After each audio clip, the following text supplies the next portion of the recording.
Isra Miraj adalah salah satu peristiwa agung dan mukjizat yang dianugerahi oleh Allah kepada Nabi Muhammad dalam satu malam saja.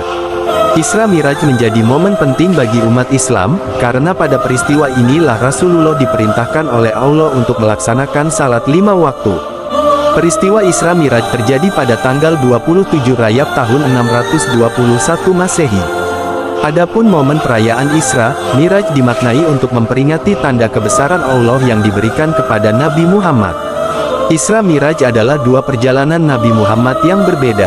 Isra merupakan perjalanan Nabi Muhammad dari Masjidil Haram di Makkah menuju Masjidil Al-Aqsa di Yerusalem pada malam hari. Tidak sendiri, dalam perjalanan Rasulullah ditemani oleh malaikat Jibril dengan menggunakan burak. Perjalanan agung tersebut tercantum dalam surat Al-Isra ayat 1, sebagaimana Allah berfirman yang artinya, Maha suci Allah, yang telah memberi jalan hambanya Muhammad pada suatu malam dari Masjidil Haram ke Masjidil Al-Aqsa yang telah kami berkahi sekelilingnya agar kami perlihatkan kepadanya sebagian dari tanda-tanda kebesaran kami. Sesungguhnya dia adalah Maha mendengar lagi Maha melihat. Sementara, Miraj adalah perjalanan Rasulullah menembus langit ketujuh yang bahkan malaikat Jibril tidak dapat melampauinya, yakni Sidratul Muntaha dan Mustawa.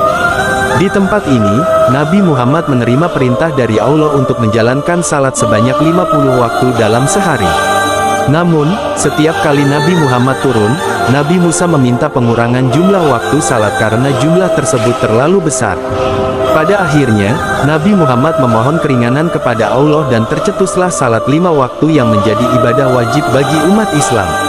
Perintah salat 5 waktu yang diwahyukan oleh Allah kepada Rasul saat melakukan Isra Miraj tertulis dalam hadis Bukhari yang artinya, 5 waktu itu setara dengan 50 waktu.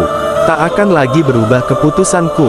Rasulullah Shallallahu Alaihi Wasallam bersabda, aku kembali bertemu dengan Musa. Ia menyarankan, kembalilah menemui Rabbmu. Kujawab, aku malu pada Robku. Hadis riwayat Bukhari. Setelah menerima wahyu dari Allah, perjalanan pulang Nabi Muhammad dari Isra Miraj dimulai dari langit ketujuh menuju Baitul Maqdis, kemudian barulah Rasulullah kembali ke Mekah. Peristiwa Isra Miraj terjadi setelah Nabi Muhammad ditinggal oleh istri tercintanya, Khadijah, dan juga sang paman, Abu Talib. Maka dari itu, Isra Miraj adalah hadiah sekaligus bentuk cinta Allah kepada Nabi Muhammad untuk mengikuti jalan para nabi terdahulu. Isra Miraj juga merupakan bukti kekuasaan dan kebesaran Allah bahwa Allah mampu melampaui segalanya jika Ia berkehendak, dan tidak ada hal yang mustahil bagi Allah. Dalam kisah singkat Isra Miraj ini, Rasulullah bertemu dengan beberapa nabi terdahulu pada setiap langit yang dilewatinya. Pada langit pertama, Rasulullah bertemu dengan nabi pertama, Nabi Adam. Setelah sampai di langit kedua, Rasulullah kemudian bertemu dengan dua nabi, yakni Nabi Isa dan Nabi Yahya. Perjalanan Rasulullah berlanjut ke langit ketiga dan bertemu dengan Nabi Yusuf. Setelah bertemu dengan Nabi Yusuf, Nabi Muhammad kembali melanjutkan perjalanannya ke langit keempat dan bertemu dengan Nabi Idris. Di langit kelima, Rasulullah bertemu dengan Nabi Harun. Jika sebelumnya pertemuan Nabi Muhammad dengan para nabi terdahulu dipenuhi kebahagiaan, hal berbeda justru terlihat saat ia bertemu dengan Nabi Musa. Kesedihan Nabi Musa saat bertemu dengan Rasulullah terjadi pada langit keenam. Nabi Musa menangis saat Nabi Muhammad hendak melanjutkan perjalanannya ke langit ketujuh. Nabi Musa dikisahkan menangis karena melihat sosok Nabi Muhammad yang jauh lebih muda namun memiliki jumlah umat yang lebih banyak masuk surga dibandingkan dengan umatnya. Nabi Musa menyesal karena tidak bisa memaksimalkan usianya yang jauh lebih panjang untuk bisa berdakwah pada umatnya agar bisa patuh seutuhnya kepada Allah. Mengutip tafsir Ibnu Katsir pada pembukaan ayat ini, Allah memuji dirinya sendiri, mengagungkan kedudukannya karena kekuasaannya atas apa yang tidak dikuasai siapapun selain Dia. Dengan demikian tidak ada yang berhak diibadahi selain Dia dan tidak pula ada Tuhan selain Dia, yang telah memperjalankan hambanya, yaitu Muhammad, pada suatu malam, yakni pada sebagian malam. Dari Masjidil Haram, ia adalah masjid di Mekah, menuju Masjidil Aqsa, yaitu Baitul Maqdis yang terletak di Ilya yang merupakan pusat para nabi dari sejak Nabi Ibrahim. Oleh karena itu mereka berkumpul di sana untuknya. Adapun Nabi Muhammad menjadi imam mereka di tempat dan rumah mereka semua. Dengan demikian, ini menunjukkan bahwa Nabi Muhammad adalah seorang imam besar dan pemimpin terdepan.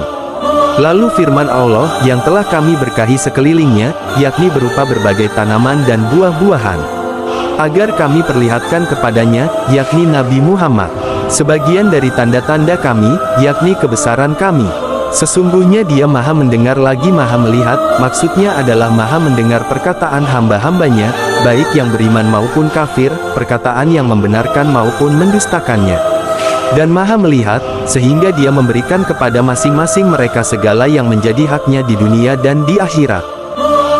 Dalam ayat ke-12 Allah berfirman, maka, apa yang kamu kaum musyrikin Makkah hendak membatahnya tentang apa yang telah dilihatnya. Imam Muslim meriwayatkan dari Ibnu Abbas, dan sesungguhnya Muhammad telah melihat Jibril, dalam rupanya yang asli pada waktu yang lain. Dia mengatakan, beliau melihatnya dengan mata hatinya 2 kali.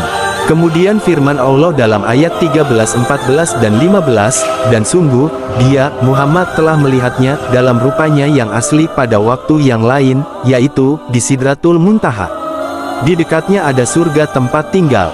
Ayat ini menjelaskan saat itu kali yang kedua di mana Rasulullah melihat Jibril dalam bentuk yang asli seperti yang diciptakan Allah, dan itu terjadi pada malam Isra.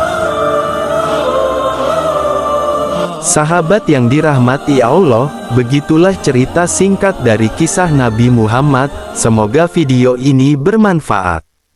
Assalamualaikum.